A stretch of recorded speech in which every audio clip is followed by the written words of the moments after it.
परम प्रेममय परम दयाल श्री श्री ठाकुर अनुकूल चंद्र श्रीचरण मोर शत सहस्र कोटि प्रणाम। परम आराध्या जगत जननी बड़मा श्रीचरण मोर प्रणाम। परम पूज्यपाद बड़दा श्रीचरण मोर प्रणाम। पूज्यपाद आचार्य देव श्रीचरण मोर प्रणाम।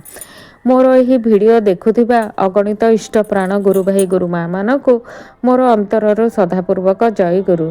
मोर यही चैनल मु समस्त को श्रद्धार सह स्वागत जनाऊँची। आजिर प्रसंगटी आसंतु शुणिबा।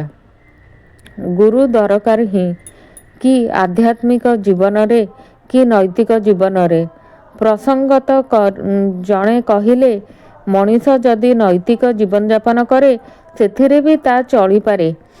आध्यात्मिक जीवन रे न हेला एबे गुरुंक प्रयोजन, किंतु नैतिक जीवन रे तो गुरु न हेले भी चले। साधारण नीति कथा गुड़िक मनीष बुझे ही एवं उत्तम नैतिक चरित्र प्रसन्न मनीष भी समाज रे किछि किछि मिलती। सेमानंकर चलन देखि निजर चलन ठीक करा जाए, अथच व्यक्ति विशेषंक निकटरे निजको बिकी देवार प्रयोजन हुए ना।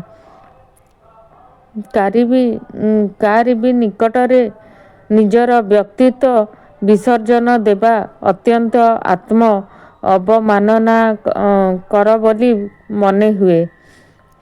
श्री श्री ठाकुर व्यक्ति विशेषंक औरसरे जन्म ग्रहण करू बोली व्यक्ति विशेषंकु ही आमे माने पिता बोली स्वीकार करू। प्रकृतिर विधान ही एही भली। पुत्र हिसाब रे पितार आनुगत्य स्वीकार करिबाटाकू कौन आमे माने केबे भी अपमानजनक बोली मने करू, बरं जनकू पिता हिसाब रे श्रद्धा भक्ति करू बोली ही पितृतुल्य जेउ माने सेमानंकू भी श्रद्धा भक्ति करिपारू। उपयुक्त जनकू अवलंबन करी ही आम मानंकर व्यक्तित्व ऐक्यबद्ध होई पारे। जीवनर मूलरे अछि जीवन संवेग। सेई संवेग को जदि सतधा विच्छिन्न करी पका जाए ताहले व्यक्तित्व ही टुकुड़ा टुकुड़ा होई जाए। कोनोसी जनकू मुख्य करी धरी तांकरी ही अनुपूरण रे जेउठारू जेपरी प्रयोजन सेठारू जेपरी आहरण करी चालिबा सेथिरे कोनोसी क्षति हुए ना। एही निष्ठारे मनीषर जा किछि ज्ञान अभिज्ञता एक सूत्ररे ग्रथित होई एकरे सार्थकता लाभ करे। एही सार्थकतारे केंद्र व्यतिरक बहु ज्ञान गुण और अभिज्ञता थिले भी सेगुड़िक असंहत पिंड समूह भली रही जाए। से नीति पालन करी चाली पारे, किंतु सेगुड़िक समीकृत आत्मीकृत हुए ना।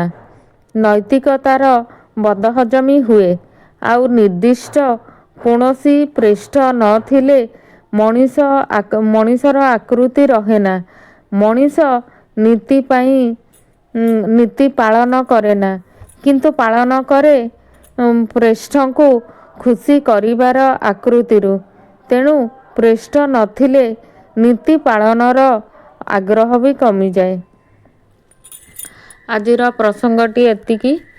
भल लागिथिले लाइक करिवे आउ सब्सक्राइब करने को जमारू भी भूलिबेनी। जय गुरु।